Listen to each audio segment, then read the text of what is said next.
malam teman-teman, perkenalkan nama saya Simeon Ginting, saya dari kelas 11 MIPA 1. Pada malam hari ini saya akan meresensi sebuah buku. Namun sebelum meresensi buku tersebut, saya akan memberikan sedikit sinopsis tentang buku ini.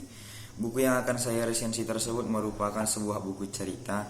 Namun isi dari buku cerita tersebut sebagian besar diambil dari Alkitab, baik itu Perjanjian Lama dan Perjanjian Baru.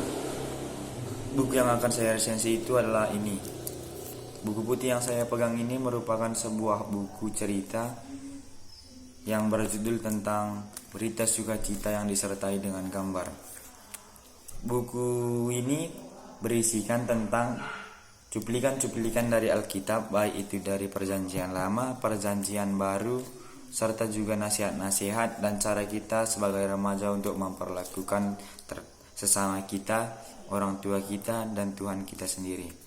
Buku ini dimulai ketika penciptaan hingga akhirnya Perjanjian Lamanya habis di Juna yang melarikan diri. Di Perjanjian Baru, buku ini menceritakan tentang kelahiran Tuhan Yesus dan hingga dia mati di kayu salib serta bangkit kembali. Buku ini juga menceritakan bagian penting, yaitu bagaimana kita dapat memperlakukan orang tua kita, sesama kita, serta bagaimana kita memperlakukan Tuhan kita sendiri. Buku ini juga menceritakan atau memberikan nasihat-nasihat yang baik bagi kita para remaja dalam berkelakuan hidup dalam kehidupan sehari-hari. Menurut saya, buku ini merupakan buku yang sangat bagus untuk kalangan anak-anak, remaja maupun orang dewasa. Buku ini juga disertai dengan bahasa-bahasa yang mudah untuk dicerna sehingga tidak mempersulit pembaca dalam membaca buku ini. Arti dari buku ini juga dapat dengan cepat kita tangkap. Dengan cover buku juga sangat bagus, diberikan gambar yang berwarna. Begitu juga di bagian belakang, di depannya diberikan gambar Tuhan Yesus yang sedang berkhotbah di atas bukit. Isi buku juga tidak begitu tebal. Buku ini berhalaman 253 dengan berat lebih kurang setengah kilogram.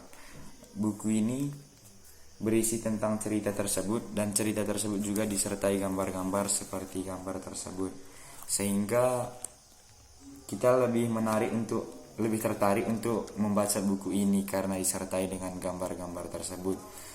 Buku ini juga berisi nasihat-nasihat yang sangat penting untuk kita baca. Jadi menurut saya buku ini sangat bagus, apalagi di dalam nasihatnya dan bagaimana cara kita memperlakukan sesama, orang tua, serta Tuhan kita di dalam kehidupan sehari-hari. Jadi dari buku ini kita dapat menuai banyak pengetahuan, banyak pengalaman, dan banyak nasihat-nasihat. Buku ini juga tidak terlalu mahal. Kemarin saya beli di bazar gereja hanya seharga 150.000, dan menurut saya buku ini cukup bagus. Jadi sekian resensi yang dapat saya berikan. Jika ada kesalahan kata, mohon maaf. Sekian dan terima kasih. Selamat malam.